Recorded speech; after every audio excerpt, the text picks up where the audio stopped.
have to record. Damn it, I have to record this. It's actually a podcast. All right, here we go. Test. Okay, we're good. Here we go, everybody. Thanks for joining us. It begins in 3, 2, 1.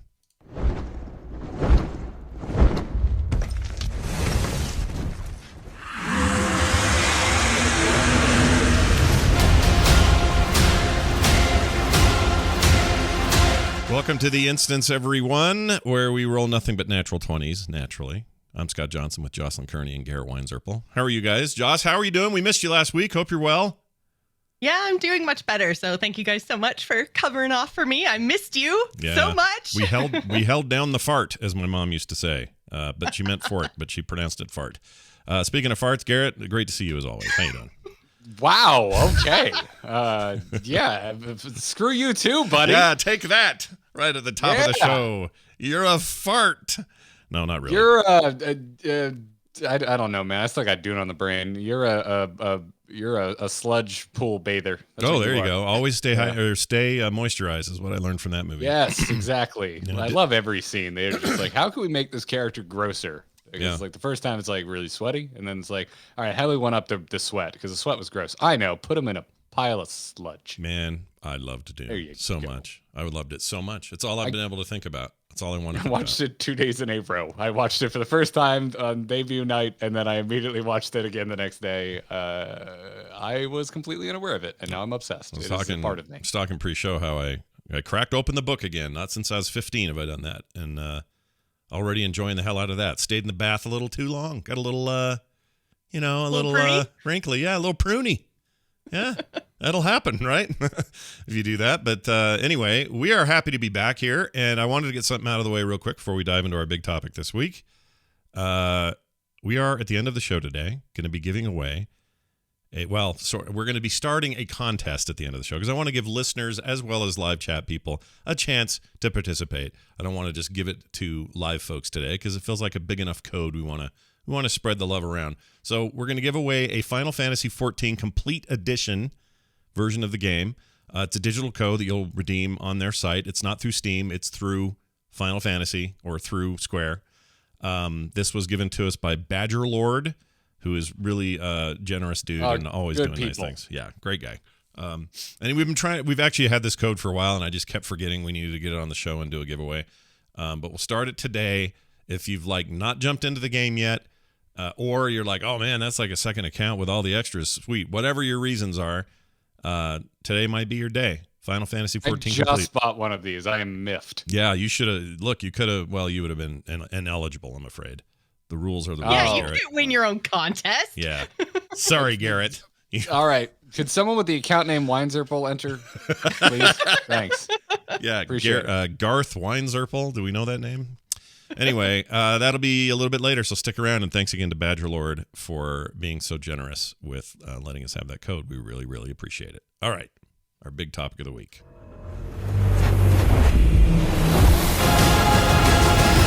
Blizzcon is officially not happening in 2022, digital or physical. Most of us thought maybe not physical. I only do the digital editions of conventions. Yeah. Yeah. I'm out of space for 30,000 attendees in my home. That's correct. That's true. So I don't think I was under any impressions, especially in the wake of the messiness at Blizzard, that they were going to probably do a physical event, but I am surprised that they're not going to do any sort of digital like the last two. Well, I guess they did two. Have they done two or just one? Two. BlizzCon line? Just one. Okay. Why does it feel like two? Was there only one? Because they... Wait, 2020... they announced that they were going to do a second one, which is why they have now announced that they're not going to do a second one. Oh, that's what it is. All right. Joss, I did the same thing. There was also like that delay, right? Because we were kind of like, for a hot second, like, all right, BlizzCon's canceled. Are they going to do like an online thing? And then they came out and said, hey, yeah, no, we are, but not in November. It's going to be in February of the follling year. But they... And right, and then so it was 2021. Okay. Yeah. Everything is smooshing together in weirdness. I agree. Yeah, because a lot of the verbiage like still referred to it as like BlizzCon 2020, even though it was taking place in 2021. And there's a lot of funkiness. Yeah. Hey, did you guys know that 2020 was a very strange year? It was pretty weird. No way. Yeah. I don't know if you guys remember, but we had a real weird year in 2020, and feels like it's still here. So as a result, no BlizzCon of any sort. It was a letter that they posted to the Blizzard website. Developer said it's putting on a massive event like BlizzCon takes time and energy from everyone in the company, and the Blizzard feels that this time it might be better to put that energy and time toward, quote, supporting our teams and progressing development of our games and experiences. They went on to say the first BlizzCon was held 16 years ago. That sounds crazy. Can't believe that's been 16 years, but whatever. And also, so much has changed in this time since then, most notably the multiple ways in which players and communities can come together and feel like they are part of something bigger. Whatever the event looks like in the future, we also need to ensure that it feels as safe, welcoming, and inclusive as possible, unquote. That's kind of their way of, acknowledging the elephant in the room. This is a absolute PR Rorschach test. Yeah. If you are looking for admission of the sorry state of affairs from the leadership of Activision Blizzard, I think you're definitely going to find it here, even though I feel like this went to great pains to not explicitly state it. Yeah, it's definitely them skirting around a little bit. This comes at the same, roughly the same time as we find out, I guess a few days later, but we find out that Bobby Kotick is going to take a massive pay cut in an effort to make it seem like he's in. Whatever. I don't want to be too cynical about it, because I'm of two minds with the Kotick news. On the one hand, this is not harming him at all. By law, he has to make $62,500 a year for a salary. That's California law, and so that's all he'll be accepting as pay, as salary. But that doesn't change things like bonuses, either already enacted or otherwise. He's already a multimillionaire, so he's fine in every sense of the word. So it's not really a giant sacrifice for Bobby Kotick, but at the same time, I'm happy to see them not shoveling, millions of dollars to Bobby Kotick during a time where they really need to clean up their act. And I think a bigger part of the news that came out of that is that they're waiving forced arbitration, which that was the big thing. That was one of the 4 very clear points that was like demands of Activision Blizzard's employees that came out of the A Better ABK account, which I have just been referring to as the Blizzard Resistance account. Oh, very nice. Very Star Wars sounding. Yeah, and they just, leadership has just been ignoring it over and over and over and over again. And I know we're kind of more to talk about BlizzCon Online and all that, but since we're on the subject, it was just getting ignored. They weren't talking about it. We had that letter from Francis Townsend the week before that's like, we've identified 3 key points, and then went on to mention 3 key points that have nothing to do with the 4 demands of the employees. So the fact, I do credit given where credit is due. Yeah, I think it is a good thing that Kotick is forgoing his salary, and I believe he also said he's forgoing his bonuses as well, for the time being. Again, not that dude doesn't already have more money than God, but he's fine still. But the fact that they're waiving forced arbitration, to me, is the biggest win we've seen out of this. Yeah, they're also claiming they're gonna shove $250 million into efforts to restructure this sort of stuff. They also said that if anyone was terminated by middle management or whatever as a result of them speaking out about any of this, that they're going to take action there, which I don't know if that means rehire people, if that means fire people who fired people. All of that stuff's a little bit messy and kind of hard to figure out. But having that all kind of land right after the announcement that there's no BlizzCon just tells me they're in full restructure mode from a cultural standpoint, and I hope when I say that the outcome is positive in the long run. But these are very small steps in the interim, and we'll see what impact they have. But more so, back to BlizzCon as an event, they conclude the letter to the community by assuring fans that the company is still going to be announcing games and game updates during this time. They're just not going to do it in a convention setting. My guess is that just means occasionally here's a video that says we're doing beta for Diablo 4, or here's the latest some update for Overwatch 2 or whatever. They're not going to do big fancy stuff, but we'll get announcements here and there. if you're interested in that. But personally, I don't know how BlizzCon's on the table again, at least in the form it used to be in. I just don't know. I just can't see it. And I'm not saying it's not possible. I just can't see it. And so I think that's me, and I got a weird bias going on, and it's just hard for me to see.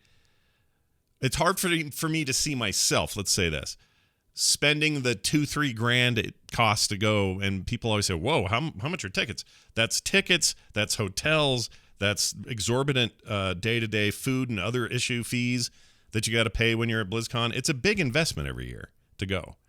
And I used to love going. It was a thing you saved for and did and made sure was part of your year, and it was amazing. And I loved it because that's where I got to see all my friends and connect with the community and all of this stuff.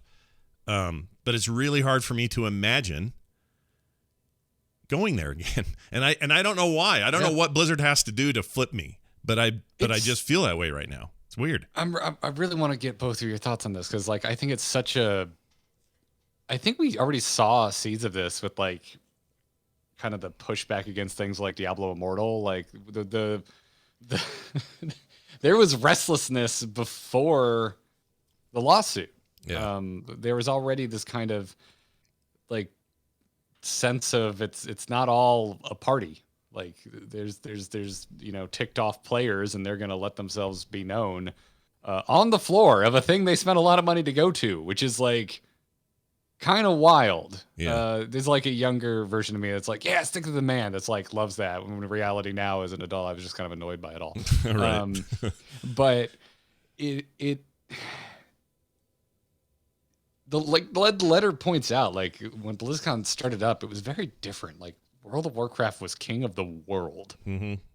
It was the whole thing. There were no other secondary games. There was no StarCraft 2 then. There was no Diablo 3. There wasn't, they were making World of Warcraft. It was really just WoWCon. Yeah. Like at the end of the day, like it was like, let's get your gnome cosplay out and let's party. Yeah. And it just kept growing and growing, and it was massively successful for a really long time. But it was also like there was just this undying love for Blizzard, and I think a lot of that is wrapped up in BlizzCon itself. And as the cracks have shown, and we've gotten to see the for lack of a better word, like seedy underbelly of what it took to make these games that we idolize. That's gone. And it was again starting to go away, whether I agree with it or not. Before the lawsuit, there was already like extreme, negative criticism levied towards certain aspects of the company and certain games that they create that was leaking into the convention itself. Yeah. So now, how do we come back? Yeah. Like some of it, I think, could be a messaging thing. Like if you really want to drive the point home that it's like, no, this is just like a celebration of you, the players, your community, and you to get some face time with the people who make these games, and less of a blessing of every action taken by Activision Blizzard. But that's going to be a hard sell. Oh, yeah. Definitely right now. How do you, Jocelyn, how do you land on all this, personally, but also just the bigger picture? What do you think is going to happen? Well, I think that you guys are both right with the idea that BlizzCon has really, even the feeling around it has really changed over the past few years. And I think that the other piece that we haven't really talked about when it comes to BlizzCon itself is that when it first started 16 years ago, the whole world was so much less digital. Yeah. So there was very much a feeling of if you're not there, you're super missing out. But now we've got, live streams of everything. Everybody's Twitch streaming the fan experience. You've got, pictures everywhere. You can feel like you're there without spending a whole ton of money, right? You get the virtual ticket that's even officially provided by Blizzard. So it's a whole lot easier to be a part of that experience without actually going there. So then it sort of almost morphed into people who didn't necessarily want to spend the money and just wanted to see the announcements and stuff. You can get that with the virtual ticket. You don't necessarily have to go. You're still a big fan, but all you want to know is what's coming in your favorite games. And it almost started to feel like the people that were going were those fans who really had an axe to grind, who really wanted to get in front of that microphone and be like, why did you delete this one spell from my favorite class? Yeah, there was a lot. There's a lot more of that in recent-ish years. And I don't know, this dividing line you guys were talking about, it's a little bit vague, but it does feel like the 2018 event was the one where things started leaning in a strange direction. Like it just kind of felt off. And that was the year they announced Immortal, and it was a very awkward thing, of course. But it was just in general, just kind of a weird vibe. And I was, it weirded me out because that was the year I got to be on stage and host the Q&A, and I really enjoyed that opportunity. But I could feel this thing, and it was kind of permeating everything. Well, part of it was nobody was happy with the current expansion at that time too. Like there was a lot of hate for Battle for Azeroth. Yeah. And as a result, everything you were trying to do in a positive direction in the WoW space just felt a little forced and weird. I think that would be true now too with the current state of things. Say, we're back there again. Yeah. So there's that whole thing where, you know, starting to course correct. The next patch looks to be finally kind of finding a tone that is pleasing some players. But yeah, it's been openly adversarial for years. Mm-hmm.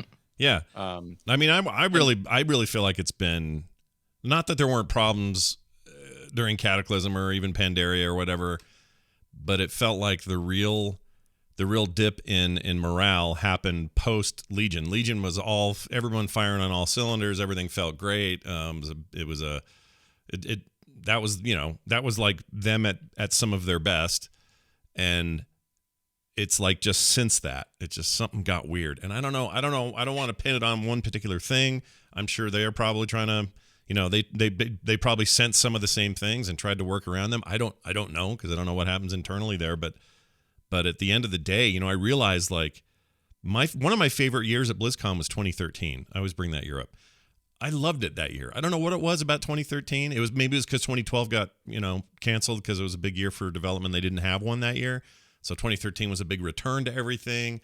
It was Hearthstone. Hearthstone had just come out in beta. That was definitely part of it. I was going to say, so when I started coming in 2014, that's when you were just like, oh, it's all gone downhill. Oh, man, what are we even doing here? Shit, what's Joss doing here? What I didn't say was, oh, yeah, Joss wasn't there that year. What a dang relief. Yeah, but 13... One of my favorite people to party with wasn't there. I was so happy. 13, 14, and 15 are easily my favorite years. And I don't know really even the reason, but then I'm reminded by somebody the other day. It's like, you know, 2013 is the year when the Cosby Suite was in full swing. And I go, oh, yeah. like as much fun as I'm having, I'm not seeing some of the problems that were already festering, that had been there for a while, that were already a big problem, and they're just now coming out. And so I'm gonna say though that like if you are feeling like if you're feeling the weight of that, I don't think you're part of the problem. Well, no, I don't think I am either. But have good memories. Yeah, that's not what I mean. But what I mean is like what it tells me is it's like a reality. It's a reality check. It's like you thought everything was just hunky dory and amazing, but nothing ever really is. There are people who are, you know, there are people that weekend that were victimized straight up. We know their stories now. That weekend, and I went home going, best BlizzCon ever, man. Whoa, what a bear. And yes, I had a separate experience. And yes, in some ways, I'm privileged to have that separate experience. But some people didn't have that experience. And it, to me, that it just illustrates the split for me and why I don't know if I can support one again. Maybe. I don't know. We'd have to hear from the employees, from the lowest of the low, that, oh man, the place has had such a turnaround in the last year or however long it takes them. Those are the people I'd have to hear from. And then I would start to go, okay, all right, making progress here. These people are happy. And, you know, they did what they said they were going to do. They invested a bunch of money in this, and they now have better policies. And like, it's proof of change. Once I see that, maybe. Because then maybe you could say to me, hey, Blizzard's launching a new MMO, and also they've fixed all their shit. And guess what? You and all your friends get to see each other this weekend in the middle of November or whatever. Like that, I can see a time where maybe I'm back on board. But if you're asking me right now, I don't think any of this is enough yet. They gotta. Oh yeah, you know, it's definitely not enough yet. And I think that like speaking to that safety piece. So, I mean, I've talked about this on other shows. It's not exactly a secret, but my last BlizzCon was 2019, and I was actually drugged at the Marriott in 2019. Jeez. So the idea of safety at BlizzCon is kind of like sore spot for me, I guess, maybe.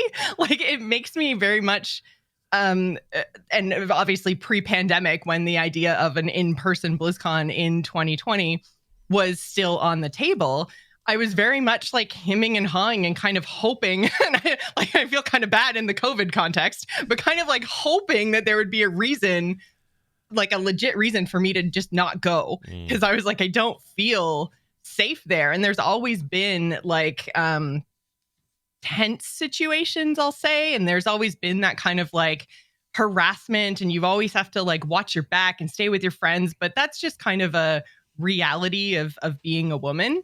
And it never necessarily felt like more so at BlizzCon. I mean, I did have one year that I was also stalked, which was not fun, but it just it very much like that makes me it so difficult mad to get excited about an in-person BlizzCon again for me. And I know this is going to sound a little unreasonable, but hearing this makes me so freaking angry. Like I understand. Yeah. I don't mean that from like a naive point of view. Like, oh my gosh, I can't believe this happens. I know it happens, but knowing it happens to someone I like and care about really, really pisses me off, and it makes me want to strangle whoever did that. And so I apologize if I get like super pissed about this. But gosh dang it, what is wrong with people? Holy shit, I hate it. I know. Yeah, it's not to like not to hyper focus on shit I'm sure you are sick of talking about, Joss, but it's like you're the first woman I've worked with for a long period of time, like out in the open, where I have been a like, what's the word I'm looking for here? I guess like in the blast radius of shit you've had to deal with. Like, and it's been eye-opening. And for years, like when because it had sadly come up multiple times, like the just like how dudes going to these types of events don't have the same experience that women do a lot of the times. And so a lot of times I'd be like, when the subjects would come up, I'm like, yeah, I didn't really have, like, I figured it was a problem, but I didn't really have a sense for it until I started working with Joss, because we would start getting like emails to the Angry Chicken. It's like, wow, I've never heard anyone talk that gross about Kyle doing Into the Nexus or Starcast. Right. But they get kind of grody talking about girls. Like, it's weird and creepy and nasty. And then I don't know, I feel like I kind of got numb to it. And also, like, we did stop getting it because I think at enough times it happened, we were like, yo, we don't want that shit in our show. Please never write to us, talk to us, or listen to our shit again. Yeah. Like, I think at a certain point we kind of got the community we deserved. But yeah, then BlizzCon 2019 happened. I was like, God damn, this is on a level I like. You hear stories, and then it happens to a friend, and it really, and sadly, it puts things in perspective. And yeah, I'm with Josh, or with Scott now. I'm now furious and angry. Yeah, it makes me mad, dude. I mean, I don't mean to turn this into like, hey, Jocelyn, thanks for telling us your story. Now let the boys be angry. But I just feel like punching somebody. I was struggling with this because, like, I'm like, yeah, that's important and we should talk about it. But also, I don't want to hyper focus on this thing that is clearly not a fun story. No, like, it's a horrible story. Like, yeah. So, but I really appreciate the perspective, right? Like, I want to hear. Yeah. This is the kind of stuff is not only if there's any good out of the Blizzard thing, is that this stuff has come to the surface. Like, it is being talked about and it's out there. And even your story, I think, is just part of this exact tapestry that we're already talking about. And I think it's incredibly important, and I think it's incredibly awesome and amazing that people like Joss can tell that story, and that people will be willing to listen to it, because the stuff needs to get out there. But had this Blizzard stuff not come out, like, I can't imagine how many of these stories already have been, tamped down. Like, there's got to be people who still can't say what they want to say at Blizzard. Well, it was very, very difficult, actually. Like, I did, outside of like my guild and Garrett and like the people who were there, like right in the moment, were kind of the only people that knew anything about it. I didn't want to talk about it. I didn't want to do anything about it. I felt like it was my fault because, like, I let my guard down, because normally I am very like on it. I am very careful. And yeah, I just I let my guard down, and I felt like I shouldn't have. And I didn't actually like talk about it and share my story until there was the whole like kind of movement in June of 2020, when everybody started talking about their sexual harassment and abuse stories. Yeah. Like specifically around gaming.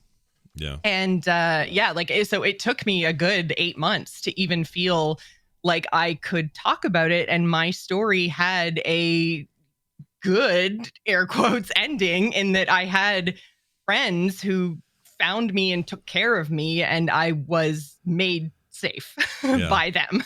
So that makes me glad to hear that. Yeah, like it's very and it is also kind of interesting because in my specific case, it didn't actually happen like on BlizzCon, like at the convention center. It was at the hotel. Sure. So that's where this kind of safety piece comes in for me. And I don't know if I ever kind of will feel safe there again. And I don't know what Blizzard necessarily does to change my mind about that, or even what they could do, because again, like, they don't control the Hilton, they don't control the Marriott. Like, those are, third party outside events. They're not even really like necessarily, I guess the Hilton has a DJ, so maybe you could call it an event, but they're hotel bars. Like, Blizzard doesn't have any control there. So I'm not 100% sure what could even change, but I think if I was attending the convention and I felt like the culture had changed around Blizzard, and like the fans who were attending and the employees who were there gave me a sense of safety, if I felt surrounded by good people, maybe then I would feel better. And then that kind of goes back to your point, Scott, about actually hearing from the employees themselves and how the culture has changed internally. Yeah, we need that. We need that before I personally can feel better about it. But in situations like yours, I mean, holy crap! I just don't blame you. Like, how would you? And here's the thing: it's easy for us to say, well, in the convention center is different than just outside of it. But the way that thing worked culturally, it was everywhere. Like, BlizzCon takes over Anaheim in a way that's what we have now found out, right? Yeah. Like, it wasn't just that. Like, I do tend to like harbor belief that around large public events, especially when it spills out into public venues, like, it probably attracts what I would describe as literal predators. Yeah. Like, who knows if they were even attending the convention, but it doesn't really matter at the end of the day. It is still a problem that like needs to be addressed. Yeah. And I don't know how, they can do much about it. But it just feels like, I don't know if the culture of the event itself was less of a dude party. That's hard to explain because it's subtle, right? Like, you don't go in there going like, the reason I don't party, I go to BlizzCon, I'll go to bed early if I need to, but I go to BlizzCon for the games and the announcements and the friends and all that. I am never going to BlizzCon, or never did once and never would in the future. I don't go there to party, to drink all night, or to get lost with a group of people in a car somewhere in downtown Anaheim. I don't do any of that. Yeah. And so it's easy for me to say. I do go there to like absolutely, like, the drunkest nights of my life are usually BlizzCon. And so, like, my point is, like, that's just what I want. I want everyone to have that feeling of safety that I do, to just go be stupid publicly and still, like, get home to your hotel bed safely. Yeah. Like, with no issue. And I just want everyone else to have that freedom. And that's, like, a lot of this was, like, brought into really sharp clarity for me. Yeah. For shitty reasons. And it feels like to me, this has a knock-on effect for other events. We haven't really even discussed the pandemic. That obviously has a gigantic effect on all of this. 2020's event, didn't happen because of the pandemic. The stuff about Blizzard that's, this seismic shift hadn't happened yet. So we're talking about a time where it could have. The pandemic ended that idea. They went digital the following February, which was just this year, I guess. Is that right? Man, my brain is all over the place time-wise. I guess it was this year, February of this year. Yeah, it's wild how many, I think, analogies you can draw between, like, the lawsuit and its effect on Activision Blizzard, and also, like, because that's spread out, right? Like, Blizzard wasn't the first studio we heard about this. It was in the news with Riot, like, years before, and then other studios as well. And now it's also kind of having this knock-on effect where other studios are talking about how they're trying to be better. They're other studios are acting on the demands of the Activision Blizzard employees. Kind of, before more Blizzard, than Blizzard right? is, yeah. But like, I think the questions we have about other conferences, it's very similar. It's like, well, okay, yeah, BlizzCon is a concern, but like, what about everyone else? Yeah. Because it's not just BlizzCon. No, they just had used to be levied as a defense, but now I think it should be levied as a concern about all conferences. I agree. Jocelyn couldn't have said it better. Like, conferences at their core have a heightened danger, especially to women. That's just the way it is. Everyone I talk to, including my own daughter, by the way, who went to what's the one in San Francisco every year, and they haven't done it since the pandemic, and I forgot the name. San Francisco. Yeah, it's the big DevCon. No, what's it called? GDC. There it is. GDC. Okay. Not even close to DevCon. Anyway, she's told me stories, and she's just there running a booth all day and not partying at all. And she's told me stories that I'm like, really? This stuff it happens to everybody. And so once again, old naive Scott is shocked by these things. But more than that, I'm just mad about them, and I want these conventions to take a stronger, more proactive role in this sort of thing, and not just sort of stand back going, look, we're just running a conference here, which is kind of what all their attitudes are.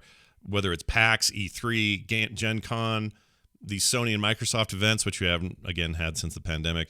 TwitchCon is a big question for me in terms of what they're going to do in the future. But I think all of them have to adopt better, stronger, safer guidelines. And they have to be meaningful. It can't just be talk. It can't just be press releases. It has to be like feet on the ground, boots on the ground kind of, progress for me to want to support one. Yeah, well, that's what a lot of this is too. And I think our conversation here could be boiled down to like our personal feelings and kind of challenges, I think, with like feeling stoked to go to an event again versus like, I really do hope that there are those that do feel stoked and do want to keep going and fighting for a better, more like safer event. Yeah. I don't think everyone needs to be that. I think if you are feeling just kind of done and worn out and like you don't want to fight the fight anymore, I don't think you should feel the need to. Yeah. But I certainly hope that there are those out there that, have the fight in them, that want to like, no, this is important to me. This is important. This is my community, and I want to go and I want to see my friends and I want it to be safe. Yeah. And then, so that's, I think, kind of the personal side of it. But then there's, also just the logistical concern side of it, where something we haven't talked about that, again, to draw an analogy to the lawsuit, is the lawsuit that has gotten us all talking about Activision Blizzard. It was brought upon by the state of California. Right. And so when we talk about these conferences spilling out into common areas, there's an argument, I think, that's like, maybe the state should get more involved. Maybe there should be more training for law enforcement that, try and keep the peace during these types of events, to be on the lookout for this type of behavior with more scrutiny. Yeah. Because clearly it's happening. Yeah. Yeah. Why isn't there more being done about it? And maybe not just law enforcement, but also, hotel security and staff. Right. I mean, it makes, if I'm honest, this makes me just want to make sure that Nerdtacular happens again and that there's a bunch of women involved in it. That's my main takeaway, is that I want to, since I can't control these big mega things, I can control my little one, and I can make it what it wants to be, and we'll get there one day where we can have those again. But I don't know, it's just an odd time. Pandemic alone is already making it the oddest of times, and then add in all this other stuff, which had been simmering and brewing for a long time, and thank goodness it's finally getting the air it needs. But boy, what a trash heap this can feel like, especially at a time where the video game industry is an embarrassment of riches. It's insane. It's everywhere and all places. It's the dominant form of media in my life, and for a lot of people, that's just true. Makes more money than Hollywood, makes more money than any other entertainment section of society. And yet, here we are having these growing pains that get back to just sort of some basic humanity. And I don't know, it's just an odd time. It's a really weird time. Plus, we don't want to breathe each other, make each other sick. It's just this effed up thing. And I don't know that this can be viewed. It's not fun to deal with it while we're in it, but it is possible to view it as positive, in the future. Like, I really do have optimism about where all this ends up. And what I hope where it ends up is there's something like a BlizzCon one day, and all of us, especially Jocelyn, feels comfortable going there. I want that. That's what I want. I want all my friends to be able to just go to a thing. It's utopian, I know. It's naive, I know. But go to a thing like that and know that you're safe, that you're among friends, that no matter what everybody's got each other's back. That's a deep cultural thing, and the more numbers you add, the harder that gets, but I still feel optimistic about it. Maybe a little naively so, but I still feel that way. Can't take that away from me. Well, honestly, I'm more excited about something along the lines of a nerdtacular than I am about stuff that's very specific, because like you said, Scott, like there's so many things going on in gaming right now, and not even just in gaming, but in like nerd culture in general. Like I would rather go to an event that kind of like is more general and touches on a whole bunch of different like interests of mine, as opposed to, you know, spending my time and money going to something like a BlizzCon that is very, very, very specific. Because there's just so many things that I enjoy right now in just geek culture that it would be really cool to, you know, just nerd out with a whole bunch of people that I have a whole bunch of things in common instead of just like World of Warcraft. Yeah. It's a whole lot harder to be, you know, ticked off and negative about stuff when you're talking about 20 different things at once instead of just hyper focused on, you know, Blizzard. Yeah, you're going to find common ground more than you would if you're just a freak about WoW and you want to see what you want to see out of WoW, and everybody else wants that same thing. I agree with that. I think that makes, you know, I also think we're just less as a nerd culture, we're less hyper focused on the 1, the 2, the 3 things that everybody gets hyper focused on. I think we got room for a lot more these days. Mm-hmm. And yeah, I totally agree. I don't know what that looks like. Like if it's nerdtacular, if it's something else. If somebody at BlizzCon, you know, the head of BlizzCon left. That's another thing we hadn't talked about. They're gone, which means folks in charge are now like scrambling to figure out, well, what are we even doing now? That may have a role in saying everything's canceled for the next year.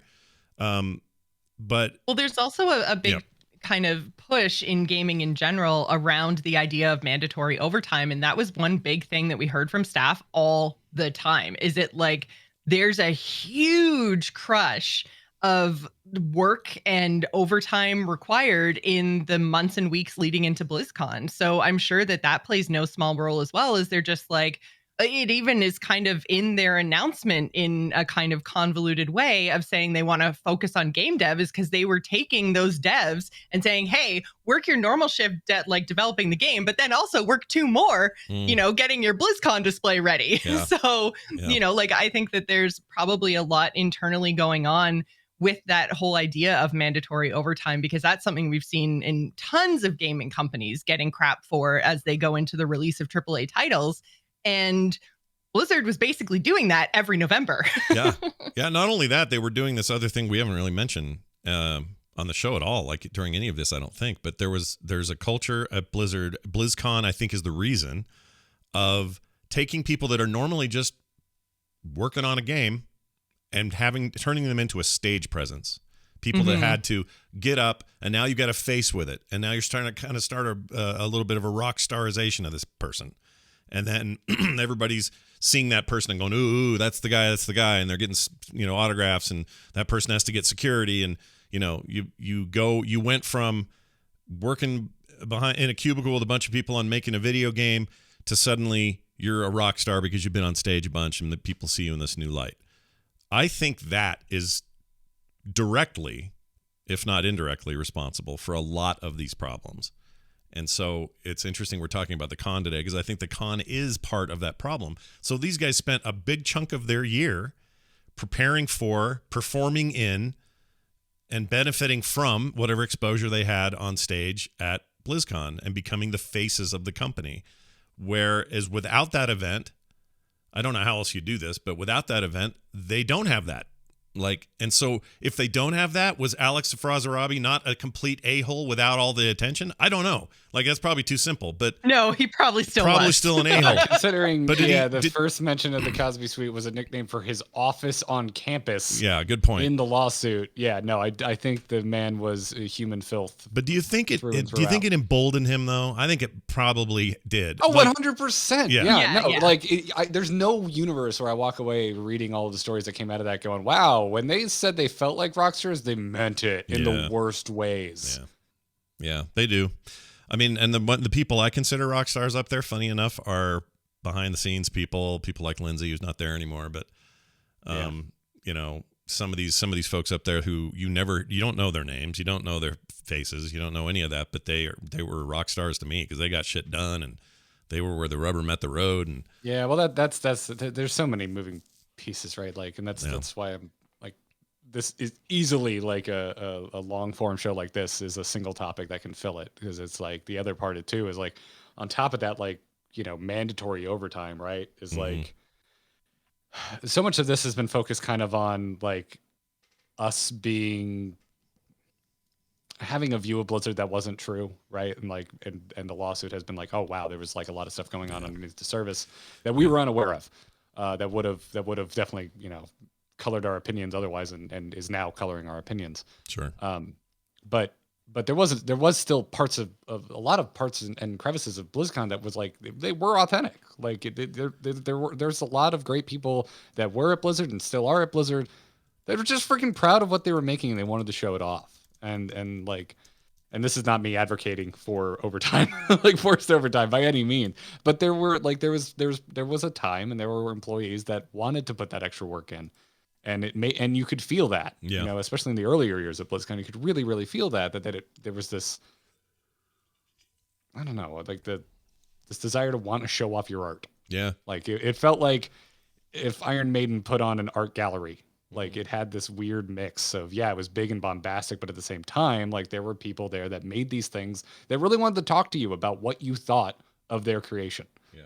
And that shined through. And so, yeah, it's like, it's another reason where I'm like, yeah, of course there's no BlizzCon. Cause like, I would imagine a lot of folks still working at Blizzard probably don't have that feeling right now to want to be like, yeah, no, we need to work on ourselves. I don't really feel like going out there and being like, look at this awesome thing I made. Let's talk about it. That's hard to do. When this kind of stuff, even if it's legitimately awesome and ready to be shown off, like if you're somebody working on the Diablo team and you can't wait to show an animated demon thing you did, like in any other circumstance, people would be like stoked, let's go, let's see it. And now we're just like, yeah, that's cool, but boy, you guys got, you know, like it's weird.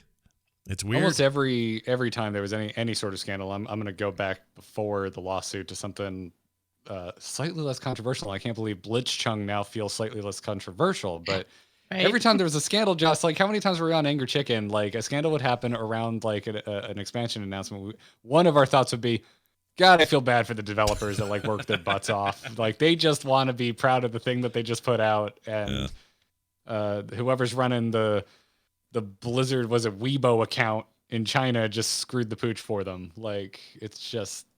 And so, yeah, that's just another feeling I have where I'm like, yeah, we know some of these folks and a lot of them are great people. And it just sucks that the stuff that they pour their blood, sweat, and tears into, it's just another angle of this. That's like, yeah, of course there's no BlizzCon. Well, the other thing that's hard is this is a bit of an esoteric take, but BlizzCon in general, or Blizzard in general, has a very active and often angry player base.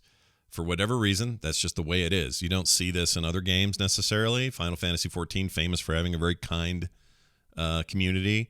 That may change as their numbers get bigger. I don't know. Often numbers make everything worse. But, you know, we were reading Baron's chat a long time ago, and we knew how shitty it was.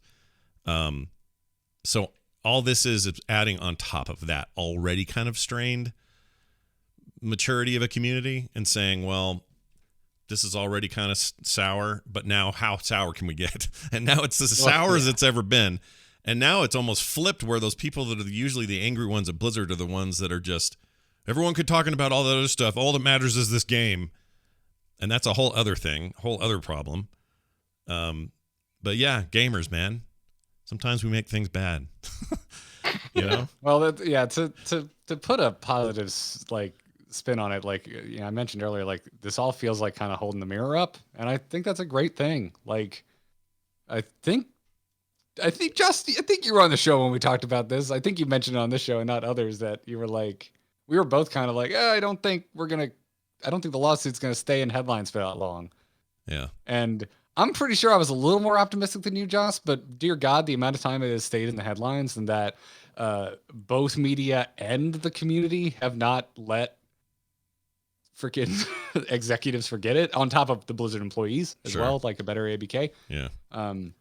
It exceeded any expectation I had for how long How does folks it would line up be- for you, Joss? Do you feel like it's the heat is still on, or Oh yeah, like I noticed like literally every single time, especially like obviously I'm a little bit more tapped into the WoW and the Hearthstone communities, but basically anytime they put up official announcements about stuff, like you check not only like their sites and the forums, but like also fan sites and everything, like there are comments almost immediately. Okay, great, but what about the lawsuit? Like what about treating your employees better? What about safety of women? Like there's basically every time they do anything, they're being reminded about it by the community, which I'm Garrett, you're completely right. I thought we'd be talking about this for a week or less. I thought it would go like off into court oblivion and, no one would ever really think about it again. And I am so glad that I was wrong and that this actually was a bit of a reckoning for them and for like the gaming community at large, because I mean, it's like I think I talked about it on Angry Chicken. It's not the first time I've shared my story. It's not the first time we've had this like all women opening up and sharing their trauma. Like this has happened so many times, especially in the last few years. And everybody talked about it for a couple days and then it went away. But I think that because it was actually a lawsuit from the state of California, that kind of lent it a little bit more weight than just the, individual women saying, here's the horrible things that happened to me. It's like, oh, now the state of California has enough evidence to go against this like billion-dollar company. Okay, guess we should take this seriously. So I'm glad that this was the thing that was needed to get the community to kind of open their eyes and not let Blizzard forget it. Yeah, they added heft to it for sure by having California involved, but moreover, the fact that it stayed relevant, that everybody keeps talking about it, I think really does come down to the fact that we got to a point in this whole thing, whether you're going back all the way to Gamergate bullshit in 2014, all the way up forward to now, it was suddenly Blizzard who was the problem, and they were always held in this other regard. They were always held to a different standard. They were always presenting themselves as this magical place where only magical things happen. And so it felt very last straw, like final destination-ish without all the death. But you know what I mean? Like here's I'm not sure I do, Scott. I'm not sure I know what you mean. It's like this. Here's the Final Destination analogy. Yeah, I shouldn't use Final Destination as the example, but it's like this, the last straw. Like this is Blizzard. If they have the problem, then we have to stop like moving on. Like everybody's got to like really focus up on this one. I feel like that happened, and I'm glad that it happened. But I feel like it needed to be somebody like Blizzard. Like when it happened with Riot, we were all like, Riot, freaking, of course, that's a toxic hellhole. They're going to have their problems or whatever. Or we hear about, these others. We kind of blow it off a little bit. Yeah. Blizzard I mean, is just also, a different level. It's our community, right? The three of us sitting here. When I say our community, I mean the three of us. I'm being very literal right here. Sure. I think I like to believe, and maybe I'm biased because I think we have a lot of rad folks in our little circle here, but I like to believe that, I think we are the type of people that will, like, when confronted with these hard truths, go, no, screw that. Let's make it better. Yeah. And that's, I don't know. I'm dancing around so much crap here because I also want to be like I get it. Like if you're like, I'm done, I'm out. I don't want it. No, I get it. I can't fight the battle anymore. I respect that. Like I absolutely get it. Yeah. I get that people are sick of it, but I don't care. I mean, we have to bring it up here and there. And the thing is, this show isn't about, hey, what's Blizzard doing now? Like we're not going to do that moving into the future, but we are when it matters or when it's significant or when we just feel like checking in and saying, all right, how y'all doing over there? Like we have to be as serious about it if we expect them to be. If we expect Blizzard to be serious about it, the players can't just go, oh, phew, everyone relax. Codex got this.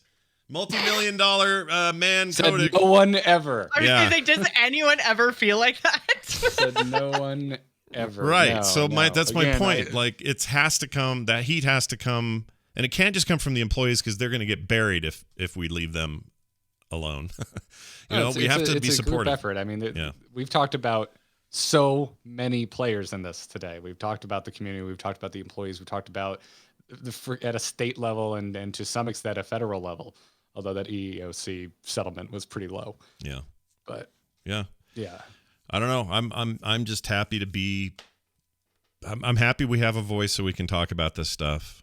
I know there's some people who are going to hear this and go, oh, enough already with this, but progress is being made. It seems like it's being made, and recent events say that. Now, BlizzCon not happening again seems like a natural thing that's going to come out of this. Will it ever happen again?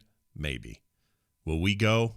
Well, it'd take a lot to have me throw, $2,000 to $3,000 at something like that. I mean, if y'all are going, I'm going. Well, yeah, because I can speak to myself personally. Like we've talked, I feel like we've covered as many sides as we could find of this complicated, shitty Rubik's cube. But like for me personally, like I'm a single issue BlizzCon attendee, and it's partying with my friends. Yeah. Like if my friends are there to party with, I will be there with bells on. Yeah, the community is all I care about. And maybe booze in my bag because the Hilton charges a lot. How do you feel about $9 bottles of water? How do you feel about that? You like that? It's better than a $14 bottle of Heineken. All right. That's what it costs for a 12-pack. What's going on? It's pretty crazy. Well, anyway, I doubt those prices are changing either. Let's move on to an email. Before we get there, though, I just want to find out what everybody's doing these days. I've been playing a lot of Elder Scrolls Online again. That's the game you leave for a bit while you're dinking around with something else, and then you're like, all right, I'm back. And I love that game, and I've been playing that a ton. I cleared out Blackwood, at least so far of what they've got for us. I guess there's more coming before they What did you think? finish that up. I like it. I also just finished Blackwood, so I like it a lot. I really like the game. I mean, my favorite expansion probably is still the Elsewhere expansion. I don't know. I think just thematically, it just like spoke to me on so many levels. Made me like cats. All kinds of stuff like that. In Blackwood, did you find the crow quest? No. Tell me more. Okay. Where do I get it? It's a side quest. Okay. And I just randomly came across it. It's in front of a cave. I'm not even 100% sure where it is, but you just like, there's just this like crow sitting outside, and he's like the king of crows. And you have to go into this cave, and like, I don't want to say too much because I don't want to spoil it, but it was my favorite quest in the zone. It was so good. All right. I'm going to, here it is. Plucking the crow solo. No, let's see. Is it Plucking the Crow solo quest? That must be it. Maybe, probably. Okay, I'm going to find it because I did not see this. And I love, my favorite thing about ESO is the weird, obscure side quests that end up really so going weird, but places. so funny. They'll go places. They'll make me laugh. They're really good at that. So yeah, I'll look for it. But I've been enjoying that again, and I'm, max level with a wizard or a mage that I'm just like going crazy with stats and stuff, and kind of dinking around with all that. It's very, very good. Anyway, I've been playing a bunch of that. I've been playing Guardians of the Galaxy.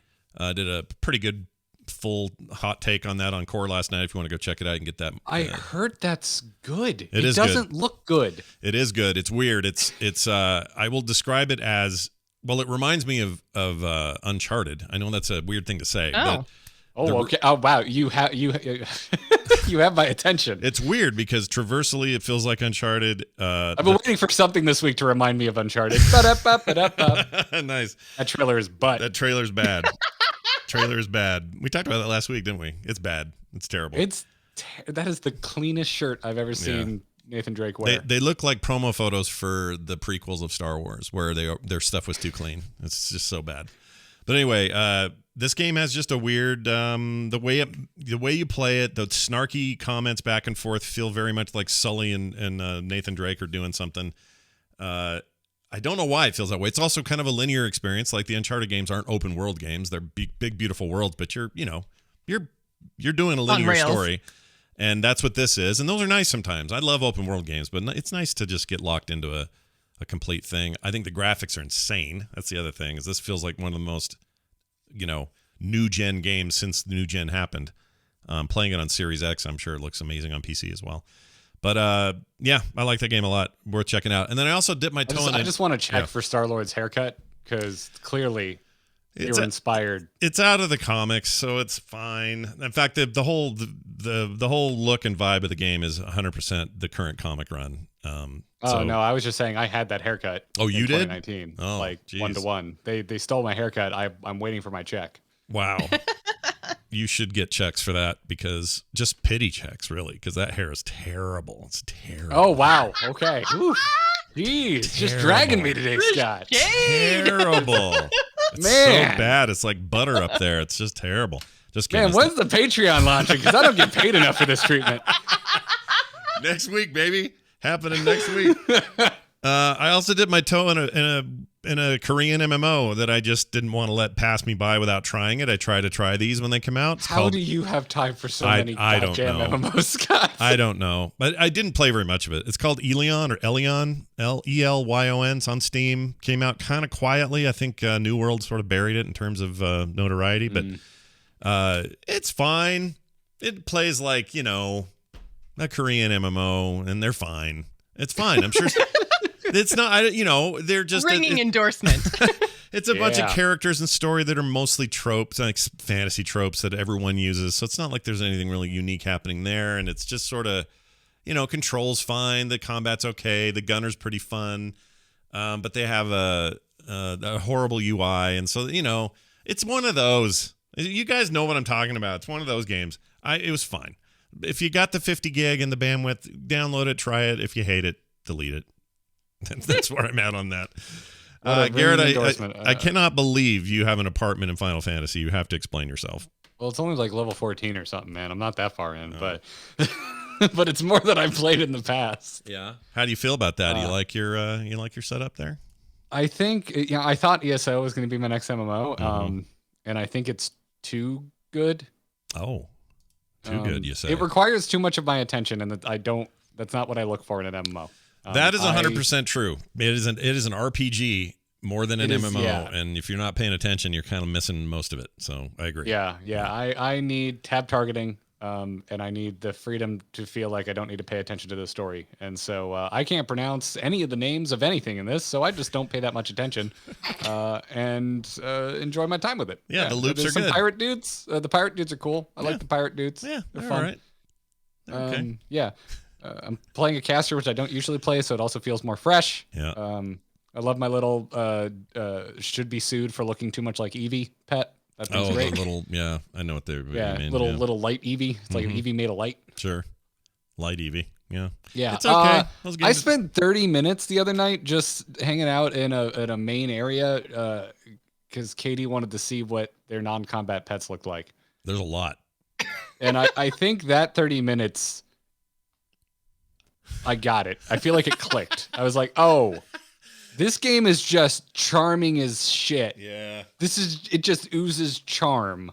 Yeah, it does. Like if you're looking for your dark fantasy, don't look there. But if you're looking for just like fun, nice, people are just there to have a good time, adorableness man. from the sounds of it. Yeah. Yeah, man. People are just there to have a good time. Like it's wild. Like it's anime. It's everyone's there just to hang out. Like, and I walk past a harp and it's playing Enter Sandman. Like, what is happening? The music, the bard stuff in the game is crazy. People playing, Oh God, man! It is a horny anime LSD trip. It's great. I love it.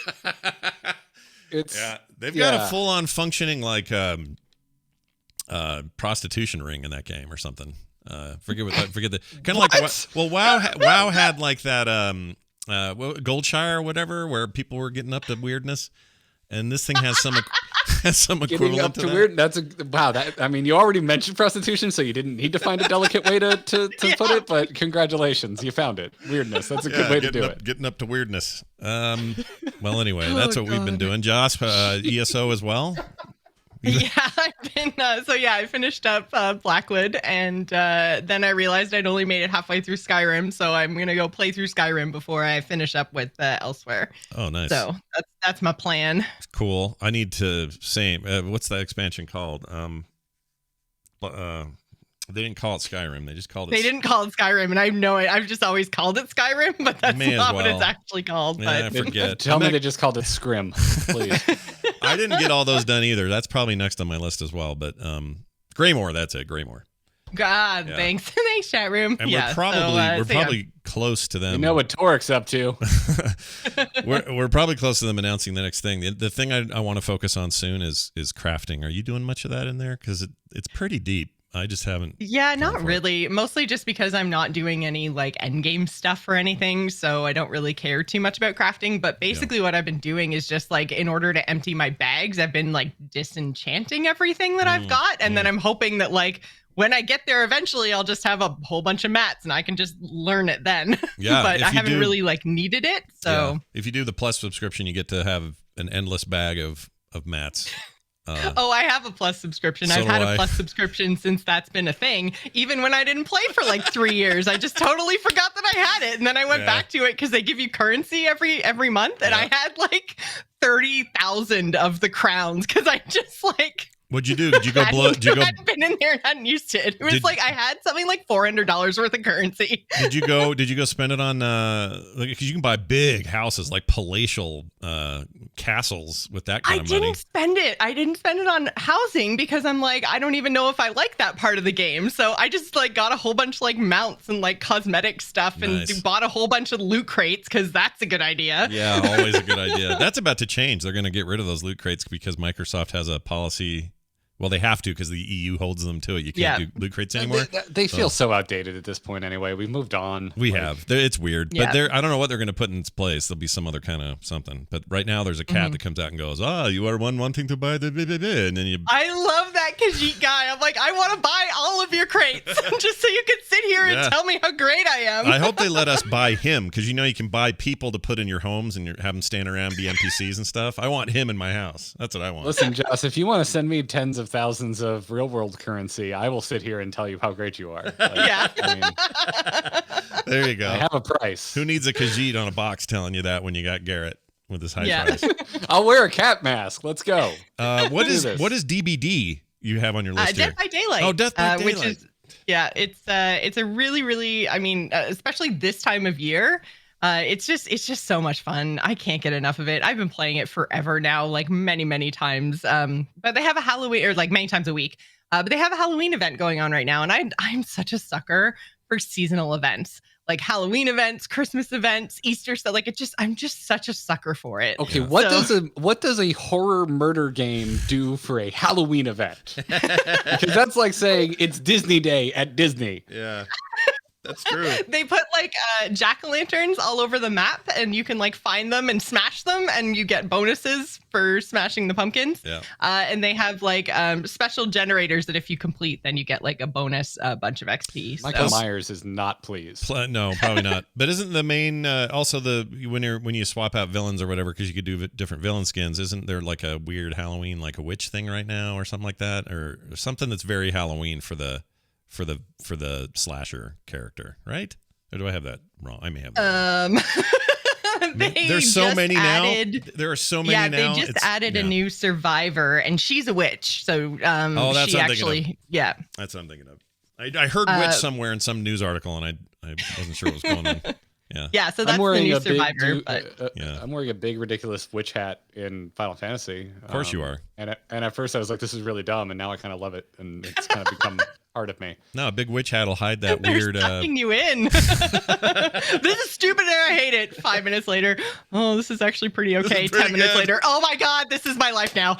I've gone from this is stupid, I hate it, to this is stupid, and it's kind of the good part about it is like how silly it is. I think it's the strength of the game. Like the story is good too, but it's also good in kind of an anime ridiculous way.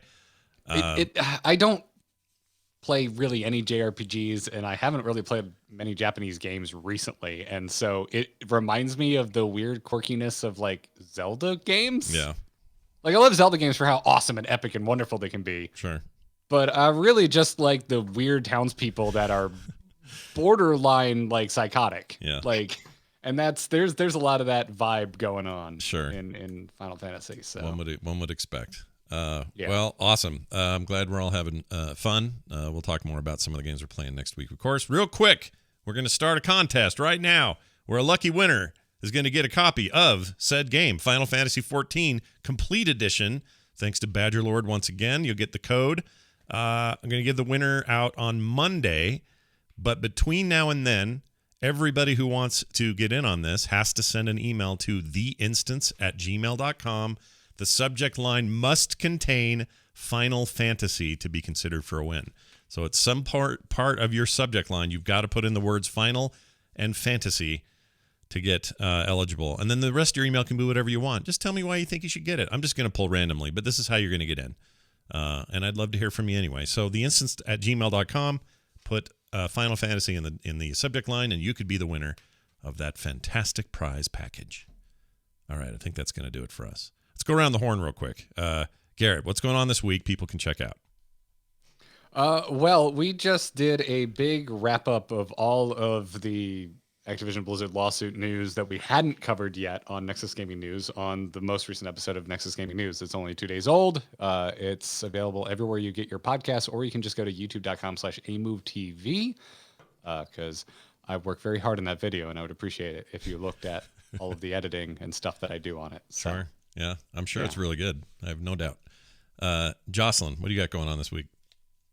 I'm actually going to Pimp Anger Chicken because we just got the mini set announcement. Yay! We got new standard cards. Yay. So yeah, they announced Dead Minds yesterday.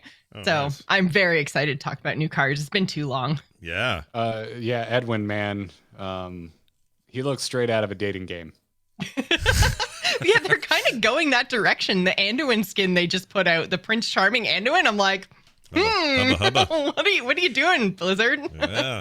Getting their Anduin on. I like to hear that. They're finding their inner thirst for sure. Well, yeah. There you go.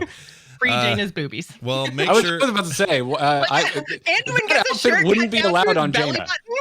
button. Jaina would not be allowed to wear that outfit, but Anduin can. No. So /S. What a double standard that you can dress men like that, but you can't dress women like that. There you go. Or, hey, put a bowl of fruit there. That works for some people. Get that going. Get the bowl Jaina's of fruit. head on a bowl of fruit. Yep, perfect. That's the solution to everything as far as I understand it. All right, that's going to do it for the show. A reminder, next week we are shifting over to a Patreon support system. Yeah, that's right. Patreon itself will get you the link and everything that day. We'll tell you what it is. There'll be bonus content that very day for signing up to that. And if you're an existing supporter of our other system, there's not an easy way to we can't just move you, but we do encourage you to move, and you won't be charged double. You're not going to get, you're not going to get dinged on the other side. So anyway, when that all goes up, we'll let you know. That's next week, along with another show and a lot more fun. So come back for that. That's going to do it for us, for me and for Jocelyn and for Garrett. We'll see you next time.